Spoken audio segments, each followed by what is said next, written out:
जीवन की reserve bank. जीवन की रिजर्व बैंक में वही पूंजी संचित रह सकती है जो स्व इच्छा से दान के रूप में बांटी जाती है। दान देना परलोक के लिए ओवरड्राफ्ट की सुविधा उपलब्ध करना है। जो दूसरों को दिया जाता है वह वास्तव में अपने आप को ही दिया जा रहा है। जो वितरित किया जाता है वह जीवन की रिजर्व बैंक में महज सलामती ही नहीं पाता, अपितु समय के साथ उसमें बढ़ोतरी भी होती है। जैसे अंगूरों की शाखाएं काटने से बहुतायत में अंगूर आते हैं, ऐसे ही धन माल बांटने से वह भी बढ़ता है। हालांकि मनुष्य इस सत्य से वाकिफ है कि जो देता है वह पाता है, जो संभालता है वह खोता है। इसलिए बहुत यत्न से जोड़े हुए धन को परलोक में रिजर्व कराने हेतु सतत दान देते रहना चाहिए। अर्थ का यदि संग्रह किया जाए तो अनर्थ हो जाता है, एवं अर्थ को अगर बांट दिया जाए तो वह दिव्यार्थ बन जाता है। सार यह है, धन कमाओ किंतु धन में डूब मत जाना। जैसे सूरज कमाए हुए जल की वृष्टि कर देता है, ऐसे ही मनुष्य को कमाए हुए धन की दान के रूप में वृष्टि कर देनी चाहिए। संसार में सबसे अधिक दयनीय वह है जो धनवान होकर भी कंजूस है। इसीलिए कंजूस व्यक्ति को सर्प की उपमा दी जाती है, जो धन के ढेर पर बैठा रहता है, न खुद दौलत का उपयोग करता है और न दूसरों को उसका उपयोग करने देता है। एक बार किसी दार्शनिक ने कंजूस से पूछा, तुम दान क्यों नहीं देते? कंजूस ने कहा, दान देने से मैं गरीब हो जाऊंगा। यही प्रश्न जब दानवीर से पूछा तो उसने कहा, अगर दान नहीं दूंगा तो मैं गरीब हो जाऊंगा। दोनों का जवाब एक सा है, किंतु सोच की शैली में जमीन आसमान का फासला है। एक श्रुति वचन है, उदार व्यक्ति दूसरों को धन देकर धनवान बनता है और लोभी व्यक्ति धन जोड़कर निर्धन बनता है। प्रकृति में भी आदान प्रदान की प्रक्रिया अत्यंत महत्वपूर्ण है। दान की महत्ता को स्वीकार करते हुए बाइबल में लिखा है, तुम्हें छूट मिली है तो दिल खोल कर दो। याद रखें, संपत्ति की फितरत ऐसी है, अगर उसे आग में डालो तो जल जाती है, लॉकर में रखो तो वह डी वैल्यू हो जाती है, बैंक में रखो तो इंटरेस्ट मिलता है, किंतु दान में दे दो तो वह धन संपत्ति अक्षय हो जाती है। हालांकि आज लोग जीवन की सुरक्षा के लिए लाइफ इंश्योरेंस भी कराते हैं। जीवन इंश्योरेंस का पैसा आपके लिए नहीं, अपितु अपने परिवार के लिए काम आता है। आप द्वारा संचित धन आखिर मिला तो दूसरों को ही। जो धन पूंजी जीते जी आपके काम न आए, उसकी कैसी सुरक्षा? स्मरण रहे, सच्चा लाइफ इंश्योरेंस आपके द्वारा दिया गया दान ही है। जो तुमने यहाँ दिया है उसका ब्याज समेत पाई पाई का हिसाब तुम्हें सिर्फ इस जीवन में नहीं, अपितु जन्म जन्मांतर तक भी मिलता रहेगा। कुछ लोग दान देते समय याचक के प्रति संवेदना जाहिर करते हैं ताकि उन्हें अपने बड़प्पन का इत्मीनान हो। जिस दान में प्रचार एवं अहंकार की भावना हो, वह दान न होकर केवल एक दिखावा और छलावा है। इसलिए दान सदा गुप्त होना चाहिए। कहते हैं, रहीम ऐसे नवाब थे जो प्रतिदिन दान दिया करते थे। उनका दान देने का तरीका इतना शालीन था कि वे रोज सुबह रुपये और पैसों की ढेरी लगा देते थे और आंखें नीची करके उस ढेर में से मुट्ठी भर कर याचकों को देते थे।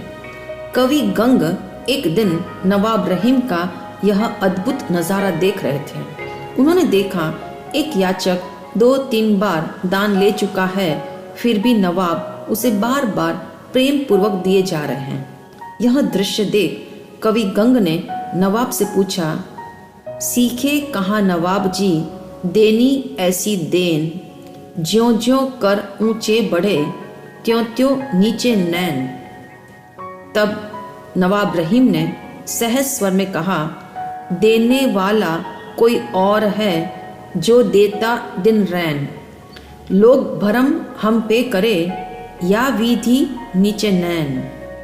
पुराणों में लिखा है, प्रार्थना भक्त को भगवान तक पहुंचाने का आधा रास्ता तय करा देती है, तो उपवास भगवान के दरवाजे तक ले जाता है, किंतु गुप्त दान भगवान के मंदिर में प्रवेश करा देता है।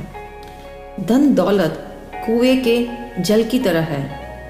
कुएं से अगर जल न निकाला जाए तो वह जल पीने योग्य नहीं रहता। ऐसे ही जो धन बांटा न जाए बल्कि बैंक एवं तिजोरियों में रखा जाए तो वह भी नापाक हो जाता है। इसलिए धन के कुएं से दान के लिए जितनी पूंजी निकाली जाए उतने ही धन आगम के नए स्रोत खुलते हैं। टॉल्स्टॉय का कथन है, अच्छा आदमी वह नहीं जो धन संपदा के संपन्नता की लियाकत रखता है, अपितु अच्छा आदमी वह है जिसके पास 2 कोट है और वह 1 कोट उस व्यक्ति को दे देता है जिसे उसकी सख्त ज़रूरत है। महान वे हैं जिसके जीने से बहुत से प्राणी जीते हैं, वे ही वास्तव में सदा जीवित है। इस सृष्टि में शक्ति का नियम बड़ा रोचक है। शक्ति का ग्राफ सदुपयोग से बढ़ता है और दुरुपयोग से घटता है। ज्ञान देने से ज्ञान बढ़ता है, सुख देने से सुख बढ़ता है, लाभ देने से लाभ बढ़ता है, सम्मान देने से सम्मान मिलता है। इसलिए कौटिल्य शास्त्र में लिखा है, दान से यश, सुख, सौभाग्य और देने की योग्यता बढ़ती है। दान का संबंध हृदय से है। कुछ लोग संकुचित हृदय वाले होते हैं, जिनका धन न स्वयं के काम आता है और न दूसरा उसका उपभोग कर पाता है। ऐसा कृपण हृदय खेत में लगे अड़वे स्केरक्रो के समान है, जो न स्वयं अनाज खाते हैं और न पशु पक्षियों को खाने देते हैं। कुछ लोग अनुदार हृदय वाले होते हैं, जो स्वयं खाते हैं पर दूसरों को खाने नहीं देते, खुद अपनी पूंजी का इस्तेमाल करते हैं किंतु दूसरों को उसका उपयोग नहीं करने देते। उनका उद्देश्य सिर्फ अपना पेट और अपनी पेटी भरना एवं ऐशो आराम से जीना है। कुछ लोग उदार हृदय वाले होते हैं, जो खुद भी खाते हैं औरों को भी खिलाते हैं। ऐसी मानवीय प्रकृति के लोग गाय के समान हैं, जो ऊपर ऊपर से घास खाती है और शेष भाग दूसरों के लिए भी छोड़ देती है। चंद लोग ऐसे हैं जो विशाल हृदय वाले होते हैं, जो स्वयं न खाकर भी दूसरों को खिलाते हैं। जैसे वृक्ष अपने फलों को खुद न खाकर दूसरों को देता है, नदी भी अपना जल कभी न पीकर दूसरों को पिलाती है। ऐसे ही विशाल हृदय वाले दाता हाथों हाथ फौरन दान देने के लिए उतारू हो जाते हैं। एक बार उज्जैनी नगरी के राजकवि किसी विशेष कार्य से नगर से बाहर पांव जा रहे थे। ग्रीष्म ऋतु की भीषण गर्मी और चिलचिलाती धूप में चलते हुए उन्होंने देखा एक दुर्बल दरिद्र आदमी इस सख्त गर्मी में नंगे पैर जटाजट चल रहा है। तीव्र उष्णता के प्रकोप से उसके पांवों के छिलके निकल रहे हैं। राजकवि का विशाल हृदय उसे देखकर दया से इतना द्रवित हो गया कि उन्होंने अपने झटपट जूते निकालकर उसे थमा दिए और खुद सफाचट पैरों से जटाजट चलने लगे। इतने में राजा भोज का महावत सामने से हाथी लेकर आ रहा था। उसने जब राजकवि को फटाफट पैदल चलते देखा तो उन्हें तत्क्षण हाथी पर बिठा लिया। इत्तेफाक से राजा भोज भी उस समय रथ पर सवार होकर उसी मार्ग से गुजर रहे थे। राजा ने जब राजकवि को हाथी की अंबारी पर बैठे देखा तो बड़ी हैरत से पूछा, आज महाकवि तुम हाथी पर कैसे बैठ गए? राजकवि ने मंद हास्य के साथ कहा, राजन, सही समय पर तत्क्षण दिए गए जूते के दान ने मुझे हाथी पर बिठा दिया है। राजा भोज ने प्रफुल्लित होकर कहा, प्रसन्न मन से अवसर पर दिया गया थोड़ा भी दान वरदान बन जाता है। स्पष्ट है, दान कभी भी कूड़कर, जलकर, खींचकर और व्यथित होकर मत देना, अपितु आनंद और उल्लास के साथ प्रसन्न चित्त से देना चाहिए। दान का जितना महत्व है उससे अधिक महत्व दान के पीछे छिपी भावना का है। भगवान महावीर ने कहा, दान देने से पूर्व मन में कोई आकांक्षा ना हो, दान देते हुए चित्त में उल्लास हो और दान देने के बाद मन में कोई पछतावा ना हो। जो दान बेमन से या केवल नाम से दिया जाता है वह दान नहीं, रिश्वत है। यूं भी पाने की ख्वाहिश से दिया गया दान एक सौदा है। इसलिए दान देना तभी सार्थक है जब एकमात्र यही निष्ठा हो कि मेरे पास इतना अधिक है, अगर उसमें से दूसरे को कुछ दिया जाए तो लेने वाले का आभार माना जाना चाहिए।